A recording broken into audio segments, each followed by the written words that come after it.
So I want to ask a question, or really, I want to ask myself a question. And the question is, what is schizophrenia to me?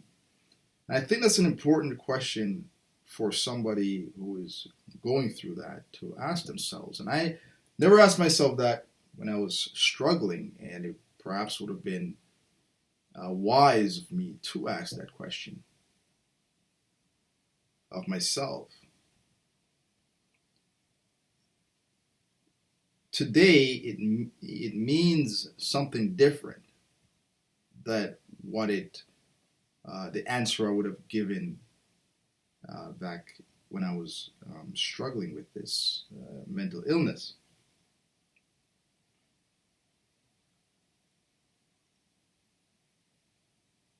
Back then, when I was going through it, when I think about being in that space, the mind frame that I was in, surrounded by the delusions and the paranoia and the hallucinations, and, the fear and all that,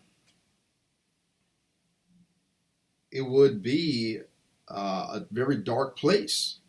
That's what I would describe it as, a very dark, lonely, miserable, fearful existence.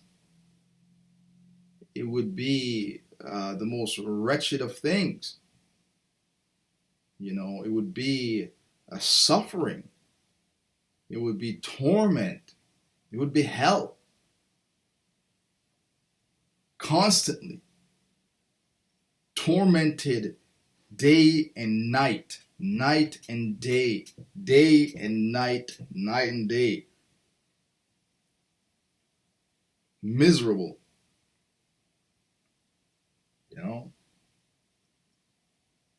There's no good thing I could say about schizophrenia. It's not a good thing. But today, though, I have a different viewpoint. I guess when my viewpoint actually shifted, not just recently or after I came out of it, after I recovered from it. My viewpoint actually switched the moment that I stopped running away from it. The moment that I stopped being afraid. The moment that the moment I started to recognize myself in the midst of all that's going on. What is schizophrenia to me? That moment, it became an obstacle to overcome. And that was a pivotal moment on my road to recovery. It was a defining moment in my life, because that was for the first time in years that I was not on the defensive. It was the first time in years that I was no longer just reacting. I was attacking. I was moving forward. I was acting. I was making the first moves instead of waiting to respond. Schizophrenia is an obstacle, and I often liken it to an enemy in a battle.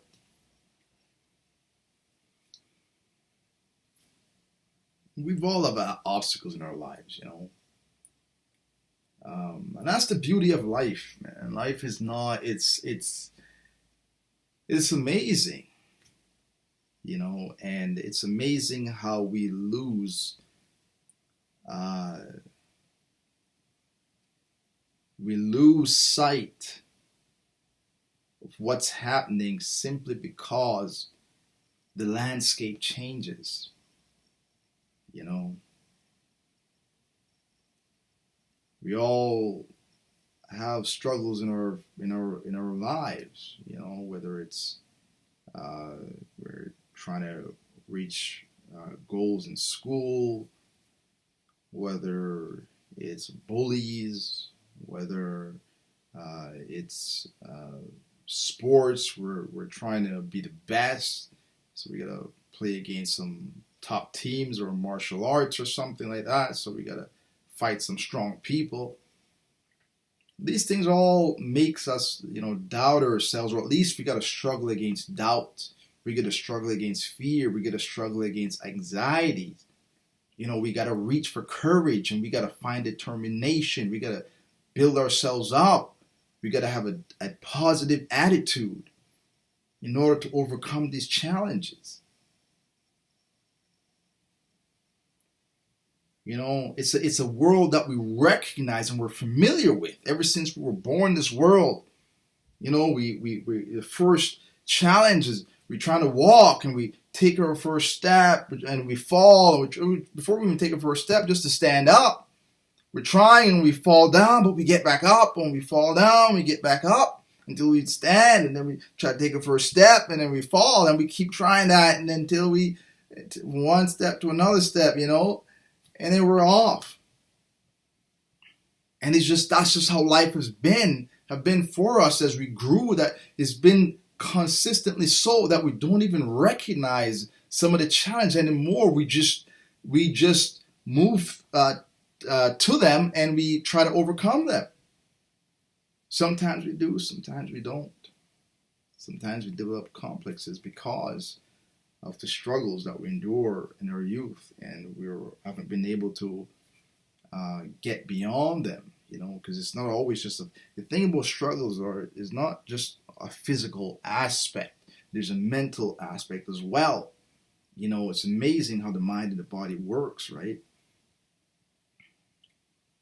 So in order for for the child, in order for it to keep getting up and keep attempting to stand up or to take those steps to walk, it has to have faith.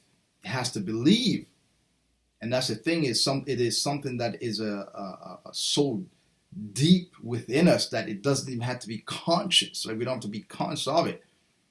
It's there because the child recognizes that it's the product of the ones who are before it, the mother and the father, and there's something in it that tells it that if they're doing it, it's the same thing. It should be able to, and tries to imitate that, right? And it knows it can. That's the reason why the child continues to get up, is because it believes that it is able to. It believes in itself. If it did not believe, the child would never continue to attempt, even after failure after failure after failure. Right? So it's the mind as well. Even before we can recognize what's happening, it's happening. So what is schizophrenia to me? Is an obstacle. It's just like that, and that's something that maybe a lot of people can't really understand. But I'm telling you, the only thing that changes, and what I come to understand about schizophrenia, the only thing that changes is the landscape. The struggle is the same. It's the same thing that we use to accomplish or to overcome all the other struggles in our lives. It is an obstacle. We have to meet it with the same mindset, the same spirit, the same determination, the same attitude, the same positivity. We have to approach it in the same way, because just because the landscape changes doesn't mean the rules change. The laws are still the same. The laws to overcome are the same. Doesn't matter the landscape. It's just that we are caught. We got caught off guard. and we were attacked in a way that we did not expect. We'd never learned about how to protect, how to guard this place. And what happens when we're attacked? How do we respond? We were never taught those ways because so much of our learning has to do with the world, the outward stuff, or maybe even if, it talks about, it might tell us about how, self-acceptance and all these other stuff, but it doesn't really talk about, or at least not my learning, what happens when we face certain challenges inwardly. Certain, we don't really learn much about it. So we just kind of, we have the, maybe a little self-esteem and stuff. And it's on the same level.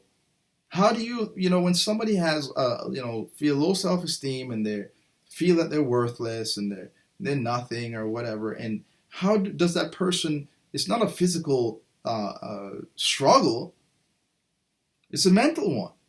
How does that person overcome that? You can't overcome that by thinking, poor me, woe is me, I'm this, I'm that. You can't feed that thing. Right? If it's darkness, you've got to shine light onto it. Right? That's the only way. And all these other things that attack that mentally we have to overcome, just where there's self-doubt, where there's fear to move towards a direction that really we want to go, but because we don't believe that we're capable of it. How do we attack that? Well, we have to find faith somehow. We have to start believing ourselves, right? We don't just, feed that negativity, feed that doubt. But for some reason, when it comes to schizophrenia, a lot of people just have this woe is me mentality. And we just sit in this world of, this is all we are. And we just become so accepting of this. Why? Because you were never told that you don't have to accept it? Because you're never told that you can challenge this, that you can overcome this? I'm telling you that you can. You don't have to accept it. I know. The doctor said this and the doctor said that. Yeah.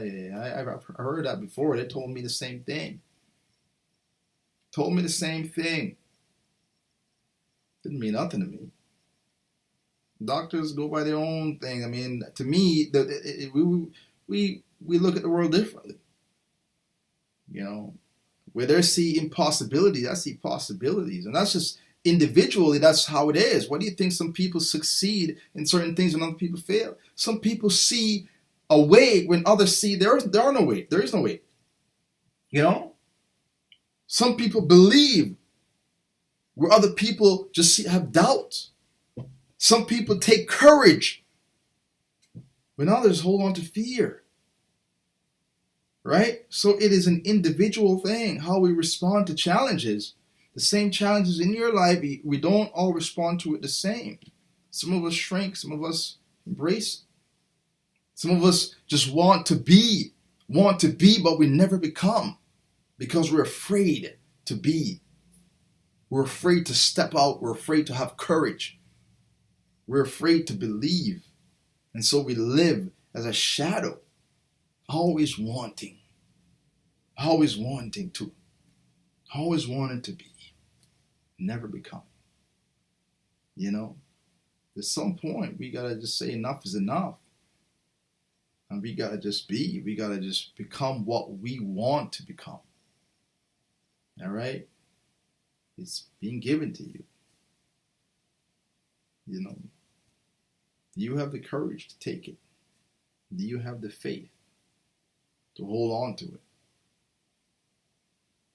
What does schizophrenia mean to me? It means an opportunity. An opportunity for me to be brave. An opportunity for me to step out in faith.